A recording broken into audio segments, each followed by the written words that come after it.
രാത്രി പലഹാരം ഉണ്ടാക്കാൻ പോവാം. വീട്ടിലുള്ള ഒരു സാധനങ്ങളെല്ലാം കൊണ്ട് 2 ഏത്തപ്പഴം, അവല് ചെറുതായിട്ടൊന്ന് ചൂടാക്കി പൊടിച്ചത്, ഇത് ശർക്കരയും തേങ്ങായും നേരത്തെ എടുത്ത് വെച്ചിരുന്നതാണ്, നമ്മൾ വഴറ്റി വെച്ചിരുന്നതാണ്. ഇത് കുറച്ച് കപ്പലണ്ടി ഉണ്ടായിരുന്നു, വറുത്ത് വെച്ച് അത് പൊടിച്ചത്,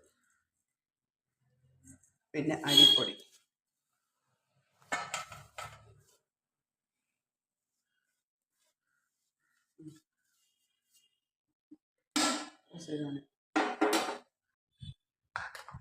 ചുക്ക് പൊടിച്ചത് വെച്ചത്, എല്ലാം കുഴയ്ക്കാൻ പോവാം. കുഴച്ചിട്ട് വെള്ളമില്ലെങ്കിൽ ശകലം ചൂടുവെള്ളം കൂടെ ഒഴിച്ച് കുഴയ്ക്കണം.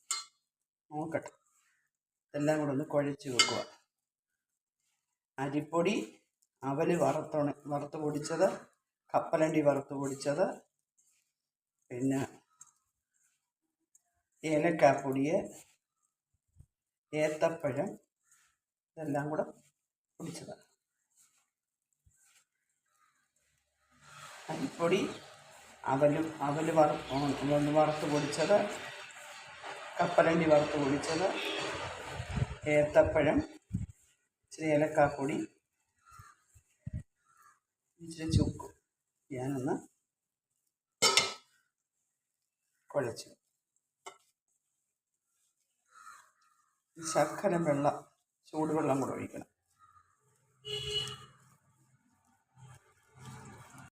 മധുരം നോക്കിയപ്പോൾ മധുരം കുറവാണ്, അപ്പോൾ ശകലം ശർക്കരയും കൂടെ ചേർത്ത് ഇച്ചിരി ഒരു നുള്ള സോഡാപ്പൊടി കൂടെ ചേർത്ത് ഇത് കുഴച്ച് വെക്കുക.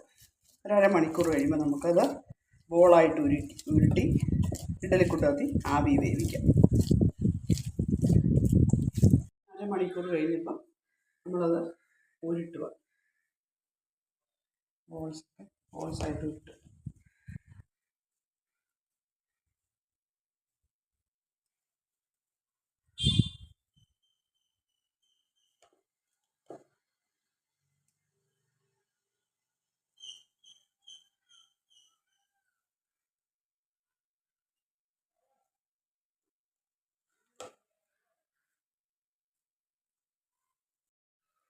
ആവി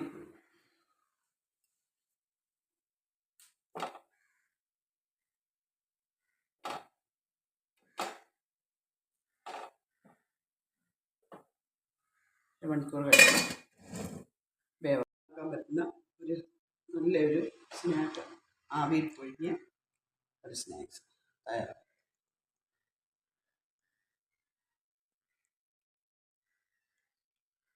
നല്ല ടേസ്റ്റുണ്ട്, ഏലക്കാടൊക്കെ ഉണ്ട്, ചെയ്ത് നോക്കണം. ഓക്കേ.